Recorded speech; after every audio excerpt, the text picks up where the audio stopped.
Continuamos entonces eh, con estas clases. Y otra vez les reitero, por favor escríbanme sus sugerencias, sus pedidos, eh, para que esto sea realmente una experiencia bidireccional entre ustedes y yo, que no sea yo acá grabando esto, esperando que nadie llame por teléfono mientras ustedes están ahí, pero que sea una conversación, ¿no? Habíamos dicho en la clase anterior que la crítica es el análisis de la idea y la ciencia es una manera de analizar las ideas. O sea que la ciencia es básicamente crítica. Y los que analizan las ideas son los filósofos. Así no tengan o no tengamos estudios de posgrado. En el momento que yo me pongo a analizar unas ideas que les voy a compartir en la segunda serie, estoy convirtiéndome en un filósofo de la naturaleza. Y en el momento que ustedes analizan las ideas del tratamiento clínico o las ideas que les estoy compartiendo, ustedes también son filósofos de la naturaleza, filósofos de la medicina.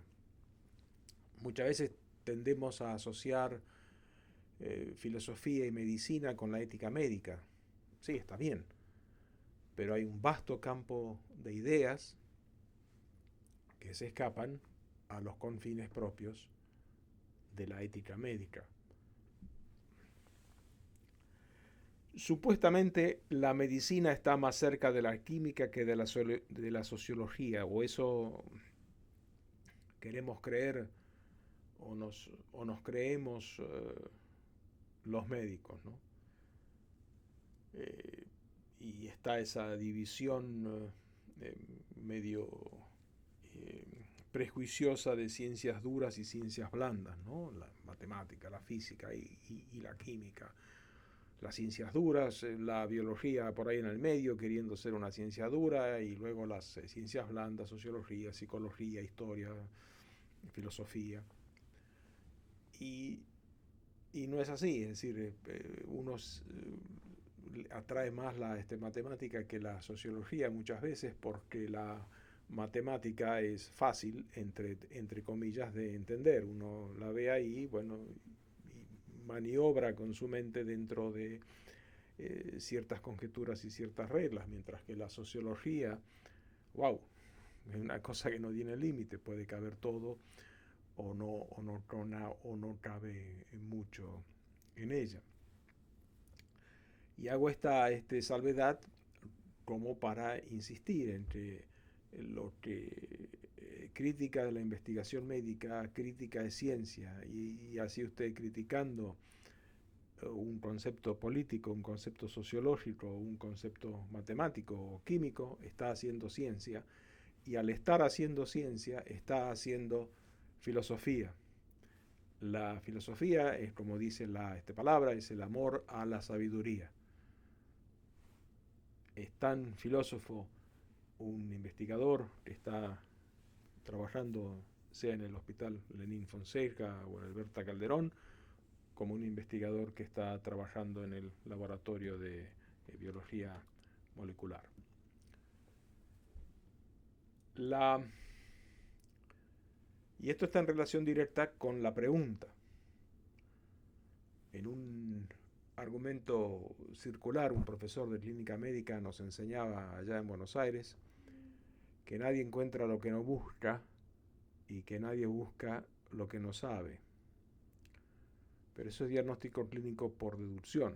O sea, yo sé que hay tal enfermedad en la acropaquía digital, en las enfermedades pulmonares. Bueno, entonces busco la acropaquía digital y cuando la encuentro confirmo que sé. Pero a mí me gusta transformar esta frase, que ahora es propiedad de un Managua y del PROMIP, y decir que nadie encuentra lo que no busca y que nadie busca lo que no le despierta la curiosidad. El famoso por qué de los niños y el fundamental sí, no de los investigadores. La famosa pregunta de la que insistimos en la clase anterior. Formulemos todas las encuestas de investigación de tal manera que se pueda resumir en una pregunta que se contesta con un sí o un no. Y ese es el fundamento de una rama de la filosofía que es la epistemología. La epistemología es el estudio de los fundamentos del conocimiento. ¿Qué sabemos? ¿Cómo lo sabemos? ¿Cuáles son los factores que tallan en esa conversación o en esa búsqueda, en esa investigación de qué sabemos, cómo lo sabemos? Parece un perogrullo cuando uno dice, bueno, por ejemplo, en la paciente tiene neumonía, ¿cómo lo sabemos? Y bueno, y lo sabemos por la radiografía, por la condensación pulmonar, por los linfocitos. Muy bien, alguna vez analicemos, hagamos el esfuerzo que parece inútil y veamos por qué le damos valor a esta imagen en la tomografía o en la radiografía. ¿Qué significa esta imagen dentro del gran espectro de la neumonía? La segunda serie de estas clases nos dedicaremos a eso,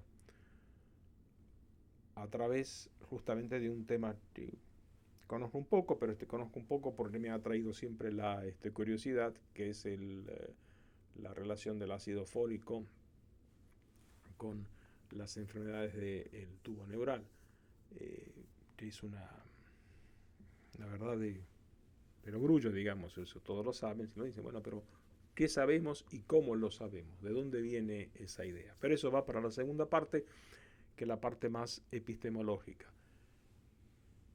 El sentido de esta parte es introducirles a ustedes a 4 pensadores claves importantes, gigantes de la filosofía de la ciencia, y que su contribución teórica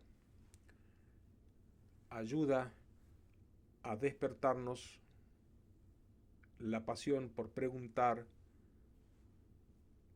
qué sabemos y cómo lo sabemos. En la última clase, en la que ustedes acaban de ver, había puesto 3, Fleck, Popper y Canguilhem, porque Paul Feyerabend, una persona admirable también, es más contencioso, es más discutible. O sea, hay gente que dice que tiene ideas medio fuera del canon normal, pero todas las ideas de Fleck y de Canguilhem y de Popper en un tiempo también fueron consideradas fuera del canon normal, ¿no?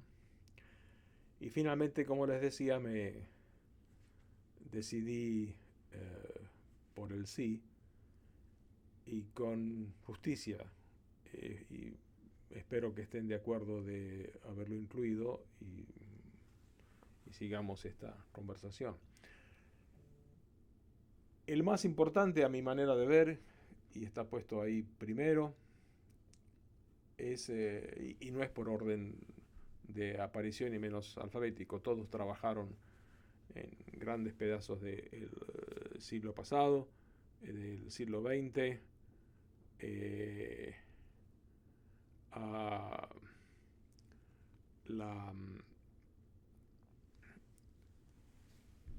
y la situación de ponerlo a Fleck primero es por mi gran admiración que tengo hacia él, por lo que sé de su persona en su biografía y por que estoy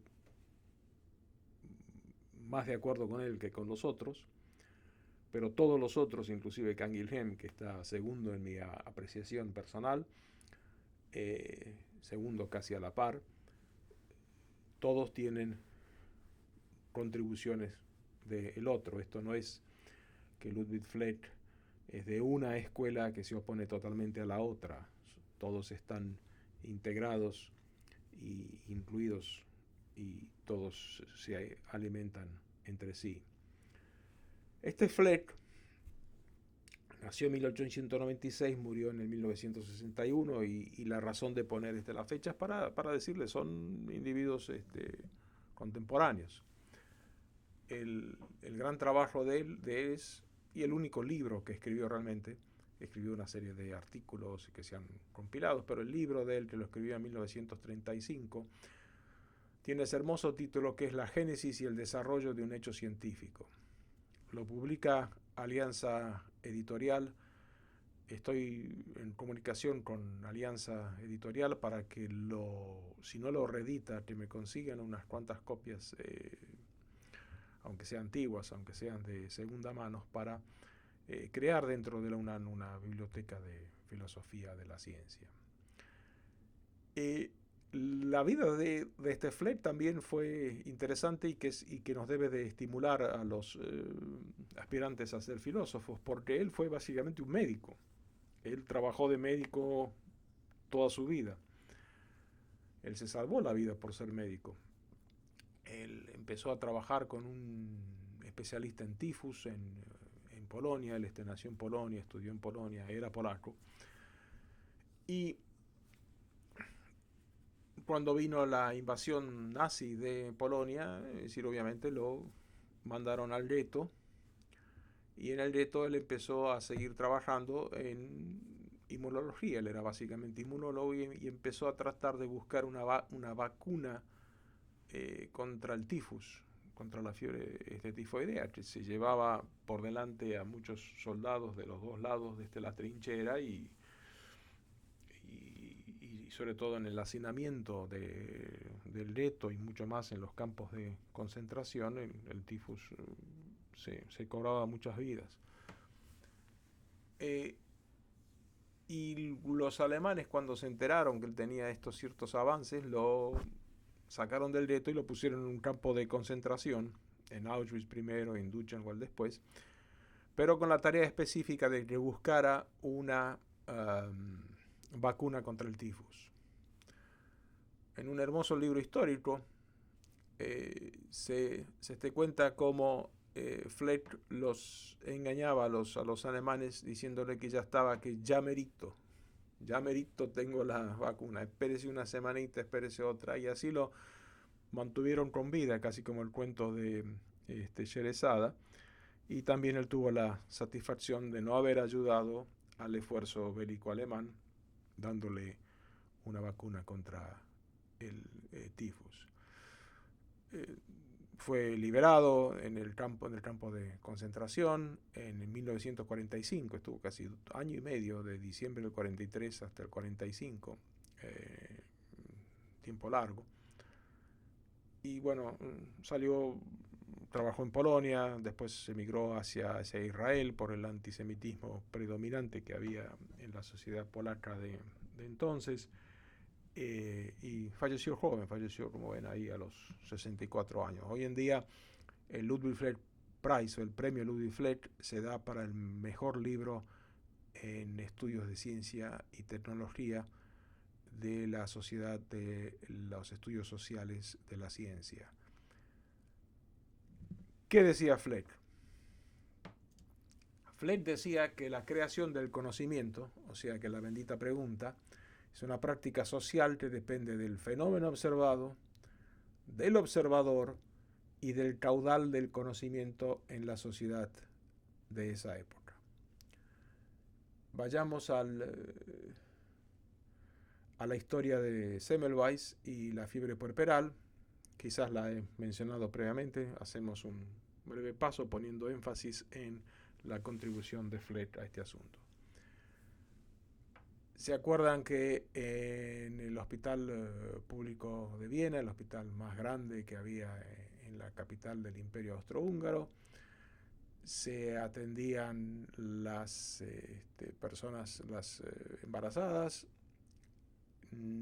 todas de pobres.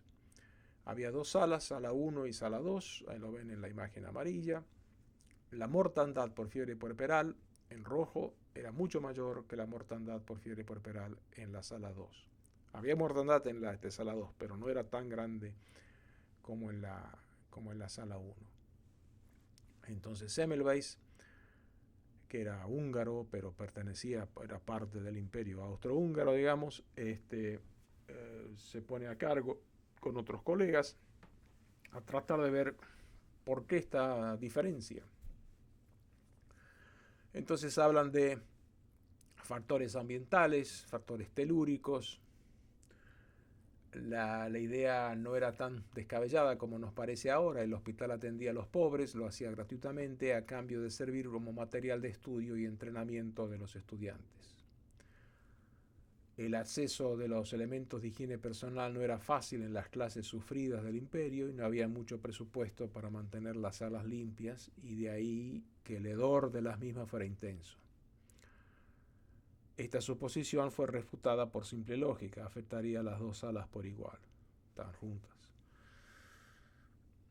Después algunos decían que había sobrepoblación de los pacientes de la primera división, dijeron no, son las mismas. O sea, estaban haciendo el método deductivo, ¿no? Si estamos viendo, ¿es este factor? No, este factor no es.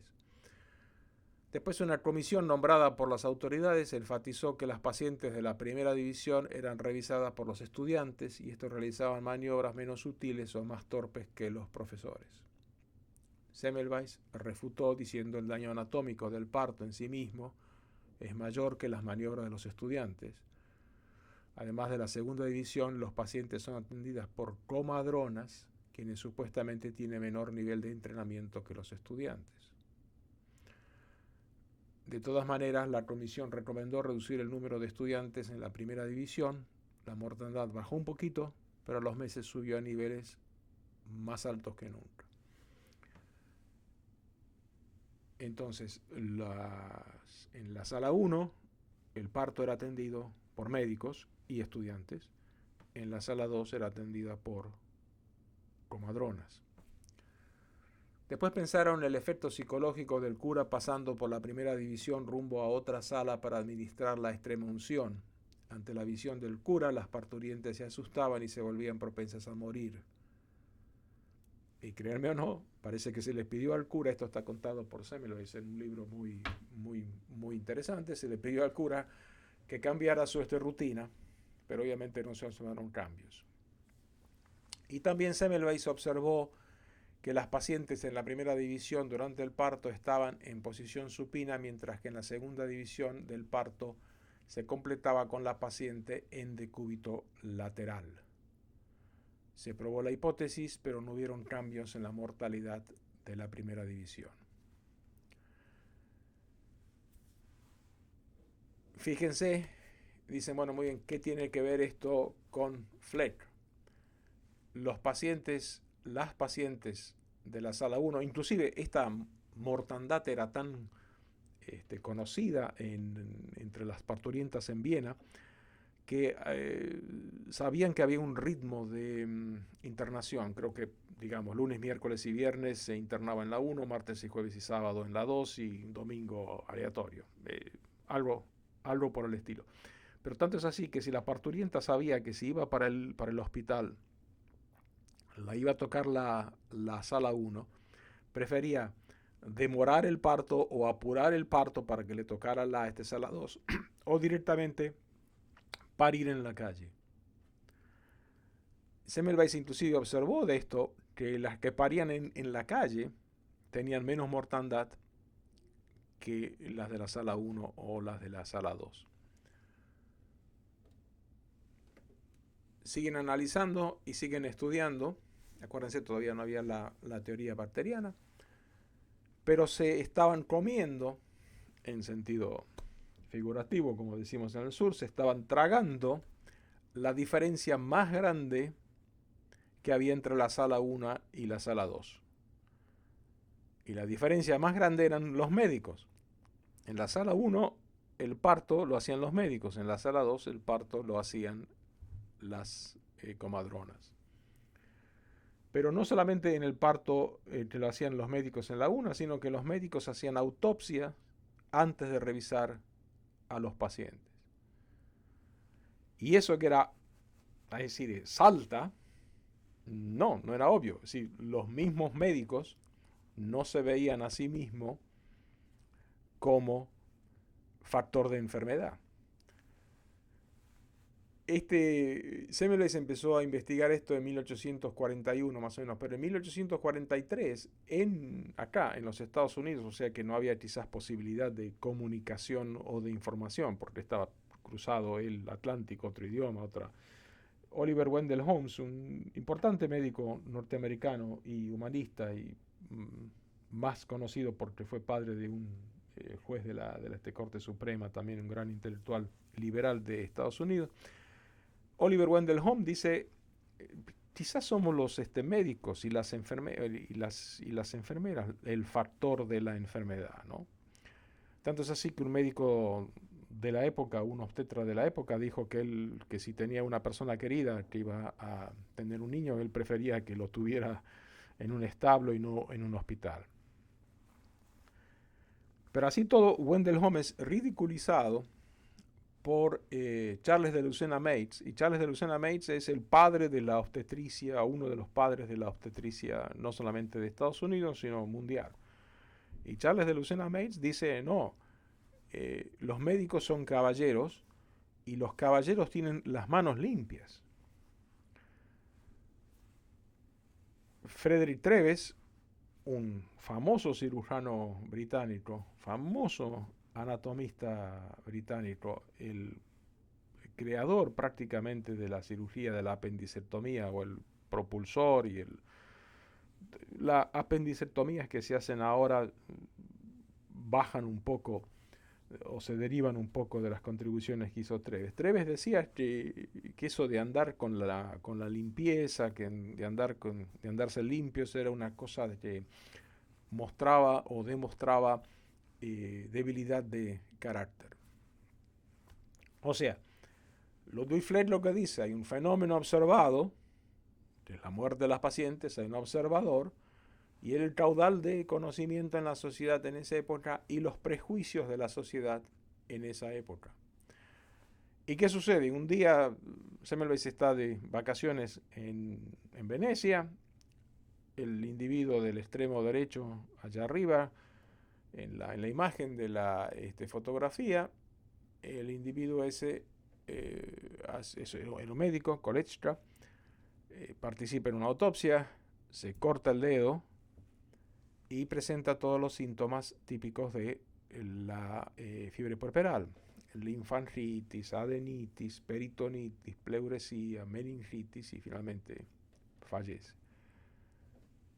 Entonces, este fenómeno incita la curiosidad en Semmelweis, que se dice, muy bien, quizás el problema está en la autopsia. Él hace un interesante salto teórico porque él dice no hace falta ser parturienta, y mucho que menos no hace falta ser mujer. Algo hay en la autopsia, en los cadáveres, que él llama material cadavérico, porque no se conocía todavía la teoría de los microbios, faltaban 20 años para eso. Hay un material cadavérico, hay un factor cadavérico que provoca, por lo tanto lo que hay que hacer es lavarse las manos después de la autopsia. Convence bastante a los colegas que se laven las manos después de la autopsia y la mortandad baja. Y después subió por otro asunto que vamos a conversar más adelante. Pero el objeto central, el objeto primordial del análisis de una situación tan grave como la división entre sala 1 y sala 2 era la autopsia que la hacían los médicos. Y esa situación no se vio en el momento de analizar el fenómeno. Y si perdieron tiempo o se distrajeron con otro fenómeno. Todo el mundo asumía, sí, son mujeres, son pobres, son supersticiosas, lo ven al cura y enseguida les agarra algún delirio miedoso y entonces le pedimos al cura que cambie el recorrido, que empiece por otras salas y no por la sala 1. Ni siquiera se tomaron el trabajo de ver si las parturientas en un mes o 2 meses tenían ideas religiosas y algunas no eran de la incipiente socialismo que ya se estaba trabajando, sino eran anarquistas, es decir, el imperio austrohúngaro, es decir, tenía acción-reacción, que porque eran pobres y porque eran mujeres eran supersticiosas. Bueno, eso es justamente lo que dice Fleck. Él no usa este ejemplo es exclusivo de Unan Managua, de este curso, o sea, la aplicación de este ejemplo a las teorías de este Fleck, pero eso justamente muestra la validez de esas teorías y las podemos aplicar a otras circunstancias. Fleck trabaja con la reacción de Wassermann y la sífilis. Y eso también se ve en la situación de los casos que analizamos en la clase anterior. Uno de ellos, el de Marshall y Warren, cuando dicen vimos una bacteria en la muestra en el estómago y la gente dice no, porque en ese momento se pensaba que la acidez estomacal mataba a las bacterias. Se pensaba hasta 1981 que no había bacterias en el estómago, que el estómago era estéril, a distinto del intestino delgado, del intestino grueso, por supuesto. El estómago es estéril porque tiene ácido clorhídrico y no hay bacteria ahí.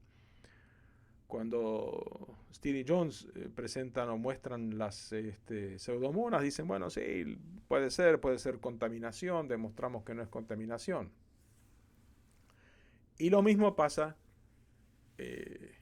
con el Lancet, con Peter Piot, cuando empieza a haber mujeres con SIDA, y esto en el año 89, es decir, 30 años atrás. No estamos hablando del Imperio Austrohúngaro. Él empieza a ver mujeres con SIDA y la idea prevalente, el caudal del conocimiento en la sociedad en esa época y sobre todo la idea prevalente de una condición patológica enceguecía a los que debían de analizar la evidencia.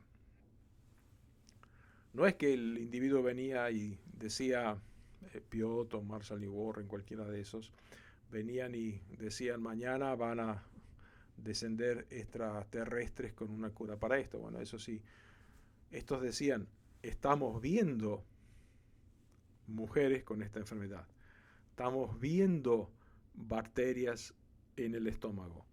Y los dos decían, y los dos se encontraron con la negativa de las sociedades científicas de esa época, porque existía un caudal de conocimiento y sobre todo existía una posición social que hacía que uno no considerase eso como una posibilidad. El SIDA era la enfermedad de los homosexuales y las mujeres pobres eran supersticiosas. Vamos a seguir hablando sobre Fleck. Hace un momento pasamos a Popper.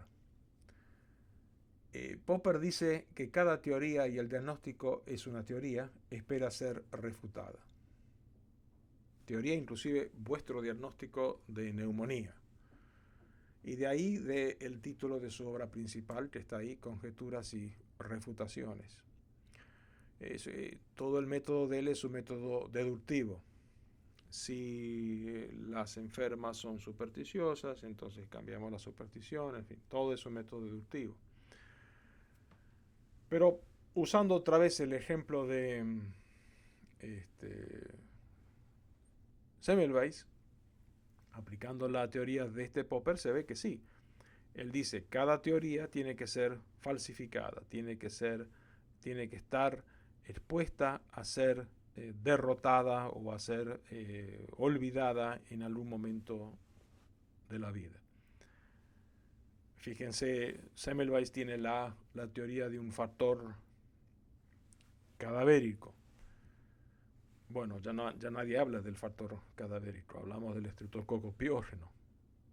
O sea, esa teoría con la que murió Semmelweis, porque falleció antes de enterarse que era el estreptococo, fue refutada, era una conjetura y fue refutada. Después el estreptococo quizás, ¿por qué no afecta a todas las personas? Quizás encontraremos con el tiempo más adelante que el estreptococo per se no es el único factor en la fiebre puerperal. Ahora le echamos la responsabilidad de la neumonía al neumococo. Quizás en 20, 30, 40 años se va a encontrar que es una enfermedad de la membrana del alvéolo y que el estreptococo tiene alguna característica molecular similar con otras bacterias o otras patologías o con la diabetes o con lo que sea, que es lo que realmente gatilla la reacción que hoy conocemos como neumonía. No digo que no los tratemos a los pacientes con penicilina y con antibióticos, es el mejor tratamiento que tenemos. Pero sabemos, y esto estoy hablando con futuros investigadores, sabemos que como dice Popper y como está demostrado, que toda teoría espera ser refutada. Toda teoría verdadera espera una refutación. Y esa refutación, aún de lo que está en el canon, está en manos de ustedes, futuros investigadores, de hacerla. Lo que Popper dice en cierta manera es, el campo está abierto. El campo de investigación está abierto. No es que ahora hay que investigar solamente con el microscopio de cuarta o quinta dimensión que sale más que el Producto Bruto Interno de Nicaragua. No. Es decir, toda teoría está abierta para una refutación. Y los dos ejemplos clásicos, ahí están las dos teorías, otra vez Marshall y Robin, que ellos dicen hasta 1984, cuando se publicó este artículo, se pensaba que la úlcera era una responsabilidad de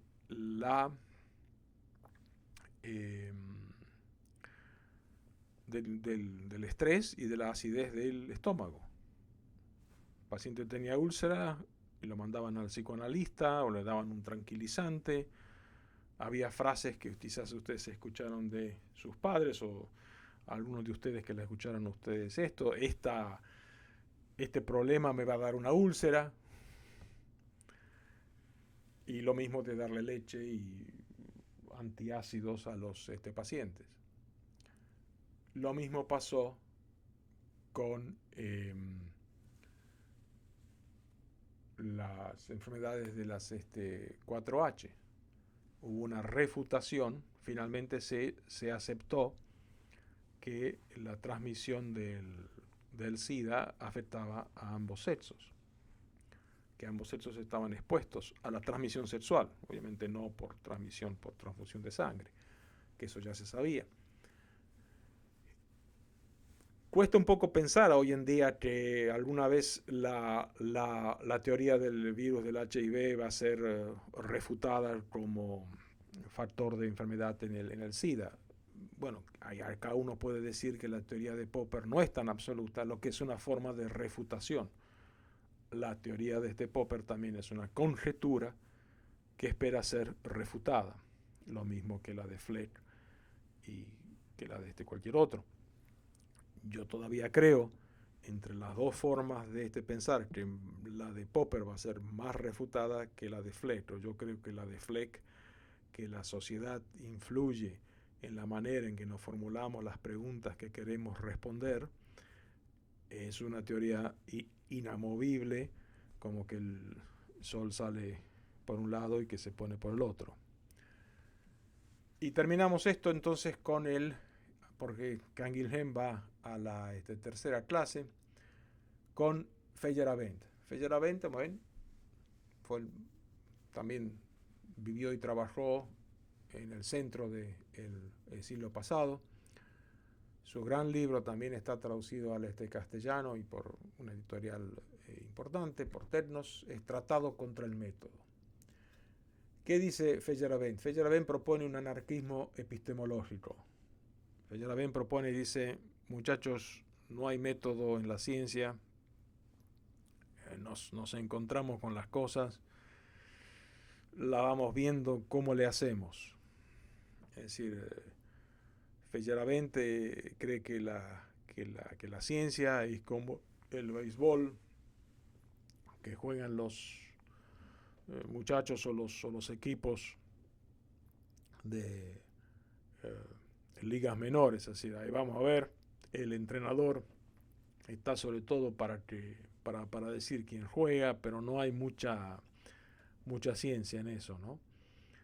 Y que no deja de ser cierto. Es decir, uno diría, bueno, aquel mejor entrenador, el mejor picheo, los mejores jardineros, bueno, ¿para qué hacemos el campeonato? Si ya sabemos que tal equipo tiene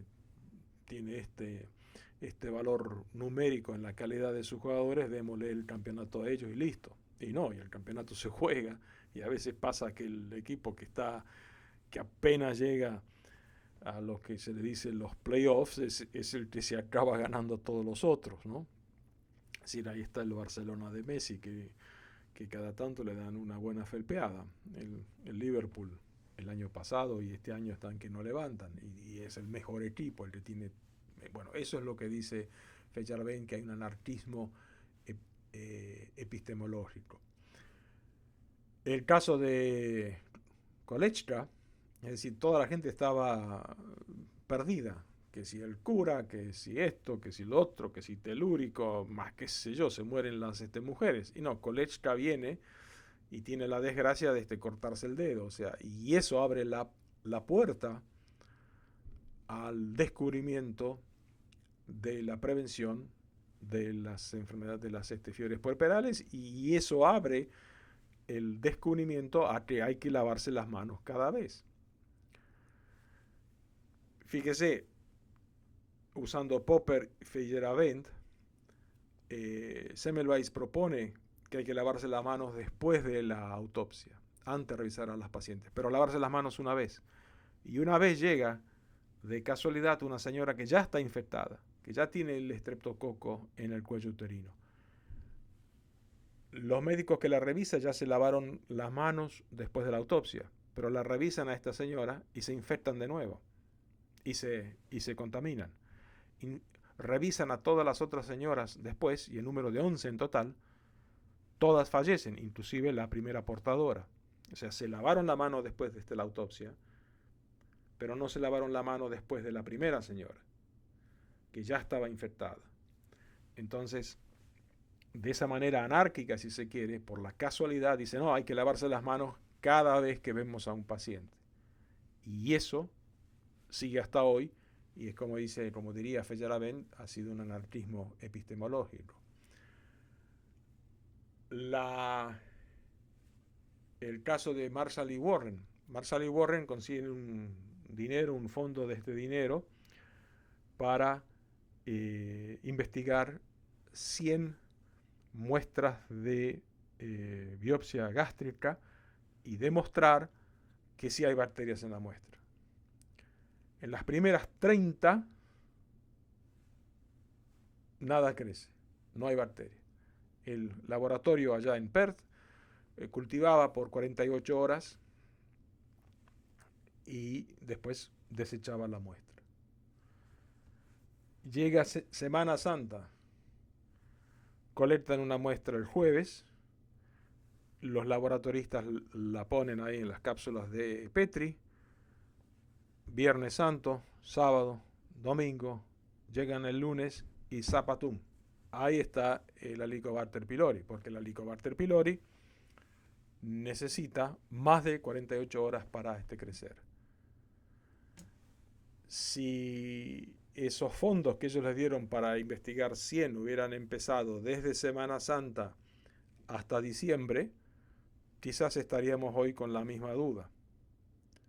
Le dieron los fondos coincidentemente, anárquicamente, porque sí, antes de Semana Santa vinieron esos 3-4 días de Semana Santa y apareció el anarquismo epistemológico. El caso del SIDA y la infección de las prostitutas de Nairobi es otro ejemplo de eso, al que me voy a referir en la tercera y última parte de esta serie del análisis de la pregunta, cuando hablemos extensivamente de George Scangilhem y su teoría y sus fundamentos de lo normal y lo patológico. Nos vemos al rato.